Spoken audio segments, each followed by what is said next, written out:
Ayan mga kaparing Jason, magandang hapon. Ayan. At yun, tinuruan ako ni Kuya Tugsok kung paano i-drain yung water pump kasi may mga sumasamang mga buhangin. Tapos medyo lumalabo pa yung tubig kasi di naman nagagamit ng gusto. Ginagawa ko kasi malabo nga yung tubig. Hindi naman gaano nakalabo, hindi na tulad ng dati. Medyo malinaw-linaw na siya. Ginagawa ko, iniipon ko muna sa mga drum yung tubig, tapos pinapababa ko para pag ano, mga siguro 2 oras, malinaw yung tubig. Yun, time check natin 2:24. Ang gawin ko, sabi ni Katugsok, ay bunutin ko muna yung saksak sa water pump.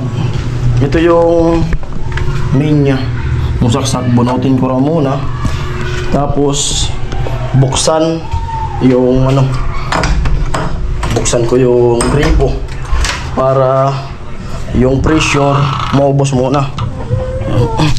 Ganito ginagawa ko eh. Inaano ko muna dito, iniipon ko muna yung tubig dyan para bumaba yung mga latak-latak. Tapos nililipat ko dito, ganyan sa kalinaw. Malinaw siya. Ito, ganyan na sa kalinaw. Ito yung bago pa lang, hindi pa bumababa, medyo malabo. Ito malinaw talaga na gusto. Ayun, binunot ko na yung saksak. Tapos buksan ko na yung gripo para mawala yung pressure.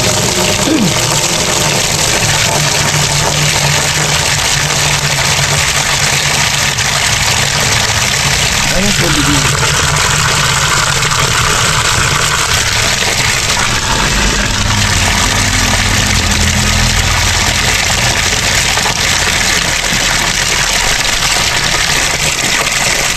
Pag maubos na yung ano niya, yung pressure, buksan ko yung tangke, sabi niya. Tapos isaksak ulit. Pasayaan ko muna na bumagsak yung tubig sa baba.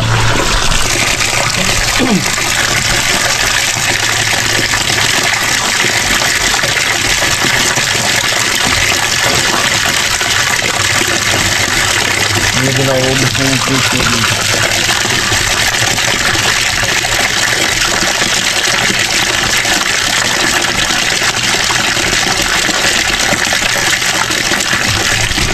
Tingnan natin yung sa hangin.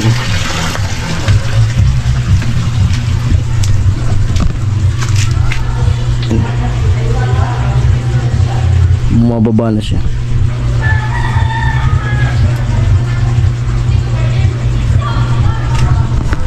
Kanina nasa ano siya, nasa 40.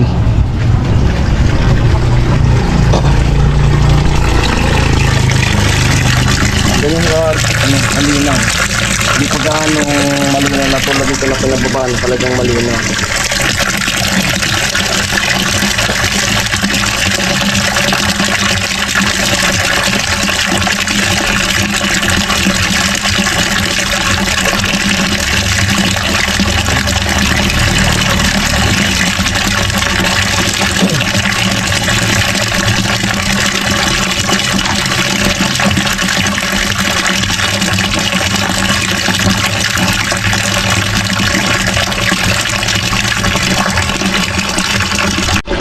Tapos tingnan, dyan natin makikita kung gaano karami yung laman ng tangke. Kasi itong drum na to, wala siyang laman. Tingnan natin kung mapuno. Kung halimbawa mag-brand out, malalaman natin kung ilan yung ano, laman ng tangke, kung ilan yung na-stack na tubig. Kasi pag brand out, magagamit na naman siya pag may stack yung tangke niya.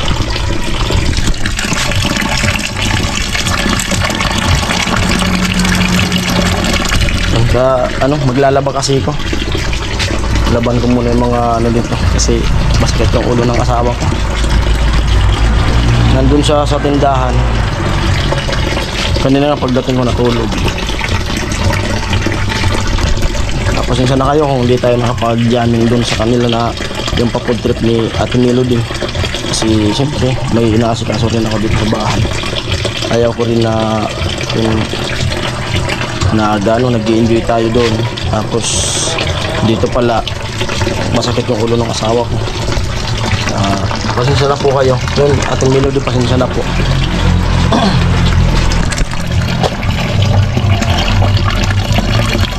Paubos ng tubig.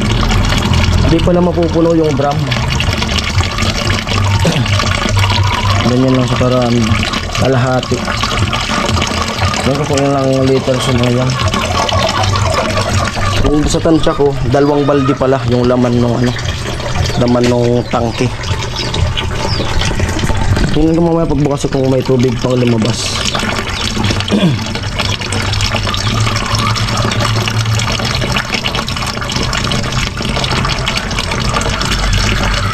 Siguro di naman nauubos yung tubig ng tangi kasi gawa nga ng sumingaw na wala ng pressure kaya di na umaakyat.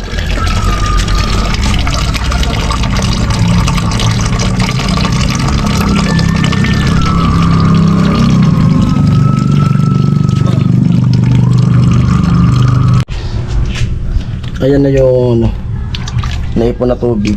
Bali alas konti na lang yung lumalabas sa tubig sa pusit. Mamaya magpa-video ko dun sa asawa ko. Ayun, pasensya na po kayo kung ang mga nagko-comment na nakasimangot yung asawa ko. Siyempre tayo pag masakit din yung ulo, alanganin din tayo na ngumiti. Yung may sakit kasi siya. Pero tingnan nyo pag di naman siya, pag walang masakit sa kanya, di naman siya nakasimangot. Ayan na.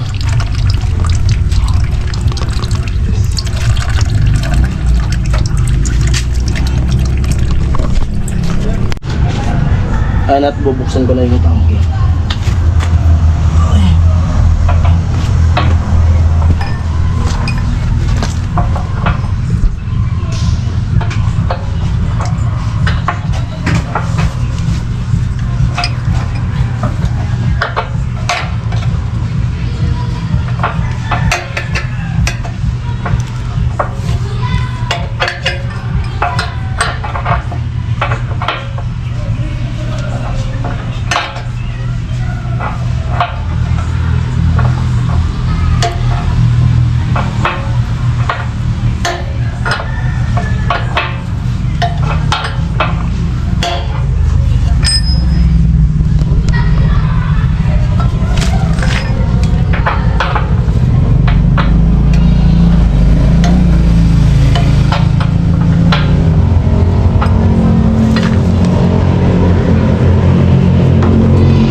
Yung mga putik-putik.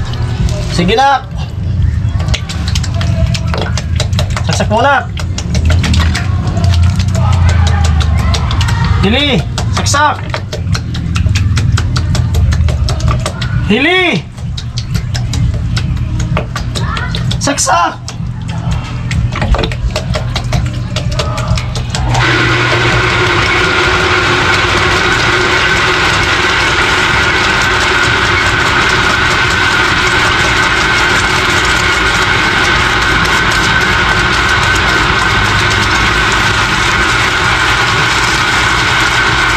Lupa-lupa talaga.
uli ng kunti. Kaya tanggal yung mga sumasamang mga lupa-lupa. Yung may mga buhangin.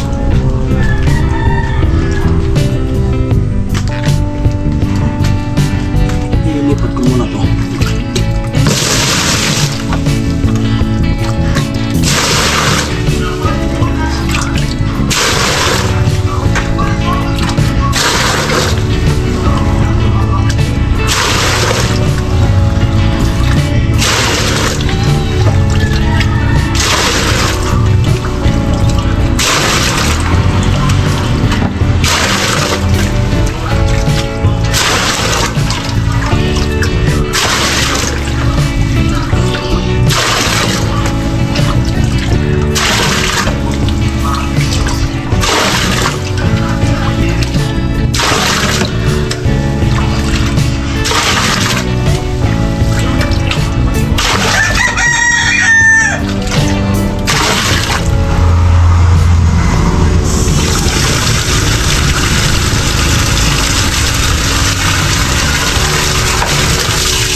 Kulang pa sa gamit para luminaw siya, dapat talaga magamit ang magamit.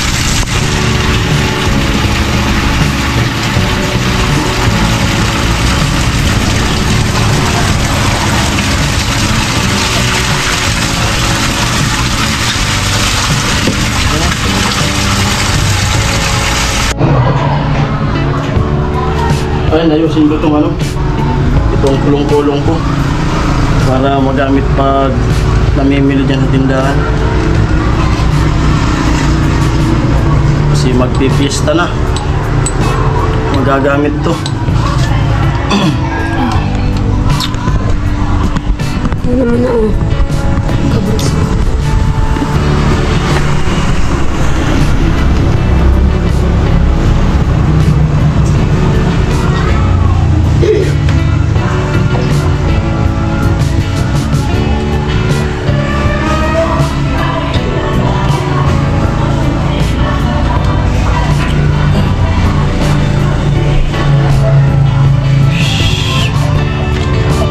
Tools.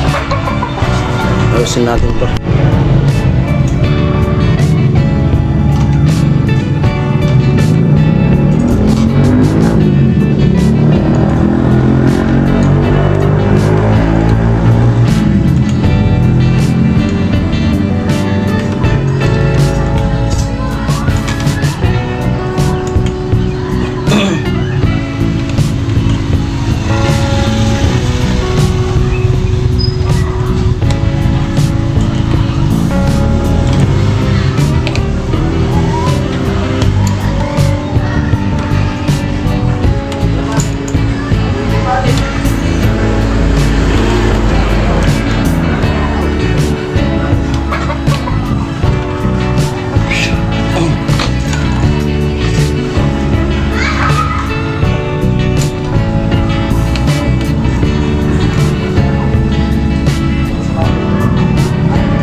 buklo.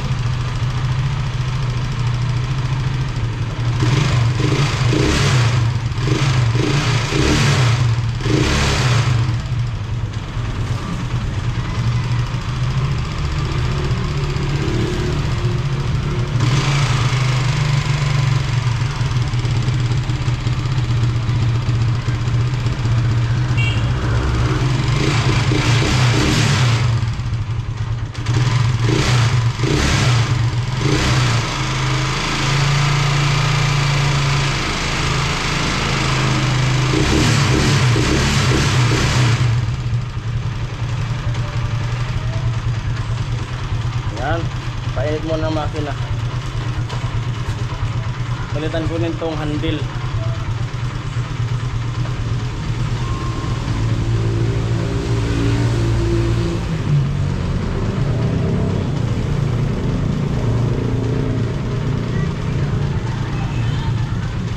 Pag nagkaroon din ako ng time, yung manibela dun sa motor ni Gatcho, yung nabili ni Vince, dito ipapalit ko. Ako na lang gagawa. Kasi ito ano, bulok na. Bulok na pong hawakan. Baka maputol bigla. Madisgrasya pa tayo.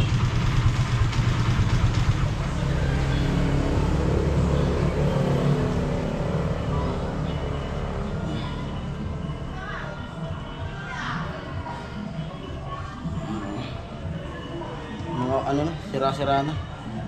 Ito na ipapalit ko. Ito na. Ito dito. Bulok na tong ano, manibela. Pakita ko sa inyo. Ano, butas na. Kaya yun ang ipapalit ko kasi alloy yun.